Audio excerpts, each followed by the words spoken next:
Welcome to Burlap Teaches. Enjoy the video. In this video, I will show how to fix a tailgate latch on Ford F150 only ways. Start by opening the tailgate and visually inspecting the latch assembly for broken parts or heavy corrosion. Then check the striker alignment and cable tension. Test the handle operation while applying lubricant to moving parts, and remove the inner panel to access mounting bolts if replacement is required. Start by lowering the tailgate and removing the inner panel screws and clips to reveal the latch. Carefully disconnect the actuator cable or rod and note its orientation. Then spray penetrating lubricant into pivot points and allow time to soak.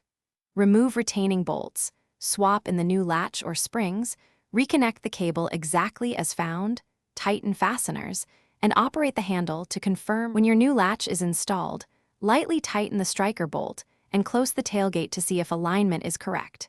If it binds, loosen and shift the striker a few millimeters until the latch catches cleanly, then torque bolts to proper spec.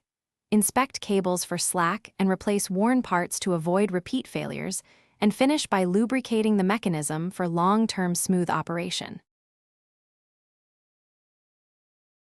Thanks for watching. Consider subscribing if this video helped you.